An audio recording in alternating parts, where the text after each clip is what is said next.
Kitchen tips दे रही हूँ, जिससे आपको किचन में काम करने में बहुत ही आसानी रहेगी। उससे ऐसे टिप्स की हमें ज़रूरत होती है जो हमें मालूम ही नहीं होते। कई टिप्स ऐसे होते हैं जो हमें मालूम नहीं होते। तो जैसे कि हमारे किचन में कॉकरोच वगैरह बहुत आते हैं, रात को बहुत इकट्ठे हो जाते हैं। मेरी किचन में भी हो जाते हैं इकट्ठे।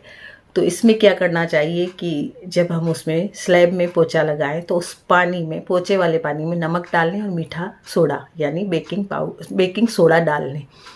तो आपके ये जो कॉकरोच हैं वो आना बंद हो जाएंगे। इसी तरह से यदि हम नींबू, हमारे कई बार क्या होता है कि कड़ले हो जाते हैं और रस नहीं निकाल पाते उनको, तो उन्हें नींबू को हम गर्म पानी में डाल सकते हैं। तो गर्म पानी में डालने से उसका रस आराम से निकल जाता है। और कई बार ऐसा होता है कि चावल हमारे खिलमा नहीं बनते हैं और हमारे घर में किसी को पसंद नहीं आते हैं, खिलमा चावल नहीं बनते हैं, खिले हुए चावल नहीं बनते हैं। तो आप जब चावल बनते हो उसमें नींबू की 2-4 नींबू के रस की बूंदें डाल दें, आपके चावल खिले खिले बनेंगे। दूध यदि आप गर्म कर रही हो, दूध बाहर पतीले से आ जाता है, कई बार हम भूल जाते हैं और उफन जाता है। तो दूध का जो भगोना होता है, इसकी जो गोलाई होती है पूरी ऊपर की, उसमें या तो तेल लगा दें या घी लगा दें, तो आपका दूध उफन के बाहर नहीं आएगा। या फिर कोई लकड़ी का जो हमारे स्पैचुला वगैरह आता है वो रख दें, या फिर हमारी कड़छी होती है स्टील की वो रख दें और दूध धीरे धीरे सिम में चढ़ा दें, सिम गैस में। तो आपका दूध उफन के बाहर नहीं आएगा।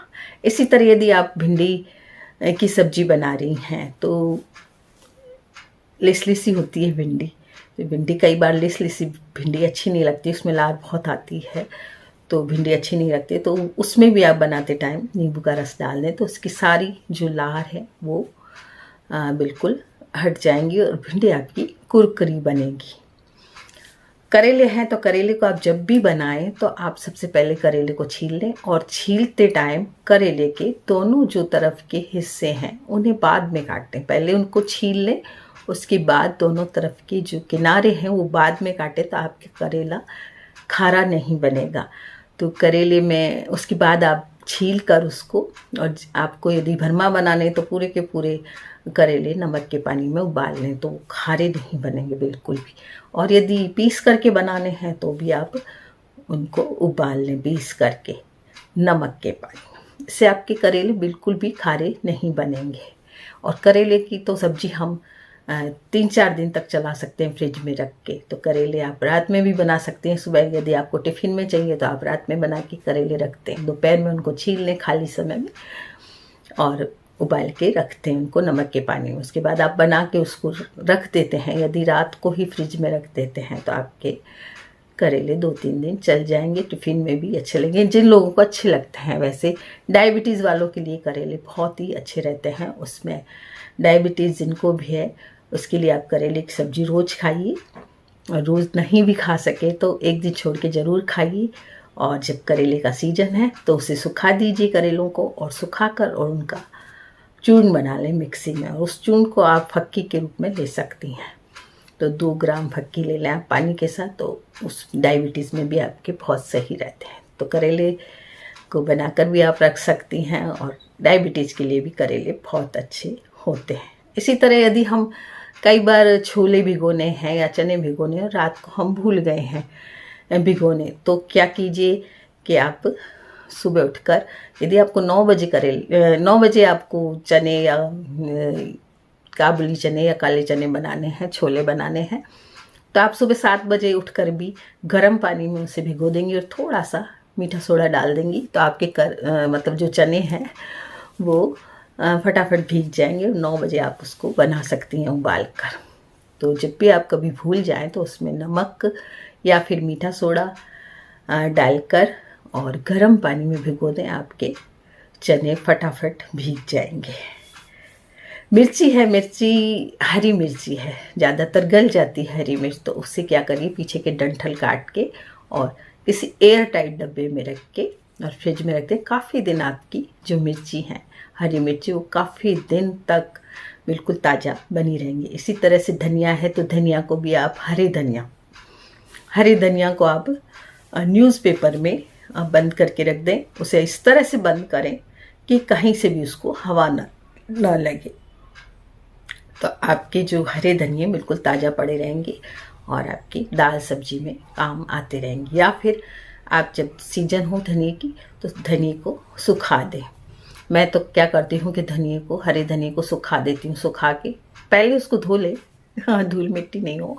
और सर्दियों में ऐसी आंधी आंधी नहीं चलती है, तो सर्दियों में आप ये काम कर सकती हैं कि उसे धूप में सुखा दें। धूप में जब हम जाते ही हैं बैठने तो उस टाइम हमारे सामने ही धनिया, हरे धनिया सूख जाएंगे और उन्हें सुखा दीजिए। सुखाकर और एक पैक कर डब्बे में रखते हैं, एयरटाइट डब्बे में रखते हैं। उसके बाद आप दाल में डालिए, सब्जी में डालिए, किसी में भी डालिए, उसकी खुशबू बड़ी अच्छी लगती है। तो धनिए को भी आप इस तरह से स्टोर करके रख सकती हैं।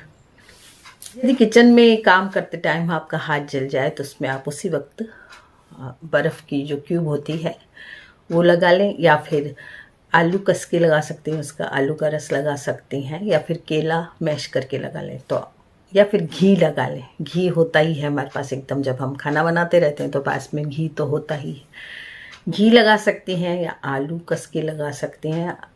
बर्फ़ का टुकड़ा आप फेर सकते हैं उसमें, या फिर केला मैश करके लगा लें तो आपकी जो जलन हो रही है कुछ जलन कम हो जाएगी। सर ग्राइंडर जो होता है उसमें आप एक बार नमक डाल के उसे घुमा लें तो उसकी जो ब्लेंडर है वो तीखा तीखा रहेगा, हमेशा ख़राब नहीं होगा। तो नमक डालकर उसे ज़रूर घुमा दें, थोड़ा सा 7 दिन के अंदर उसे घुमा दें। घर में यदि पनीर बना रही हैं तो उस पानी को फेंके नहीं, उससे आटा गूँथ लें। उस पानी में काफ़ी प्रोटीन होता है, कैल्शियम होता है और बहुत से ऐसे पौष्टिक तत्व होते हैं जो हमें रोटी खाने से मिल जाते हैं और रोटी भी काफ़ी नरम बनती है। तो उस पानी को फेंके नहीं, उस पानी से आटा गूँथ लें और रोटी बनाएं, आपकी रोटी बहुत नरम बनेगी। चीनी के डब्बे में लौंग डाल के रखें, मैं तो हमेशा ही रखती हूँ। लौंग डालने से क्या होता है कि चींटियाँ नहीं आती हैं उसमें।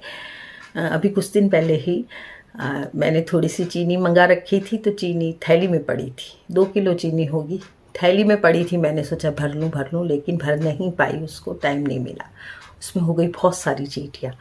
तो मैंने थैली को खोला और उसमें 4-5 लौंग डाल दी। 5 मिनट के अंदर सारी जो चींटियाँ थी वो सारी बाहर निकल गई।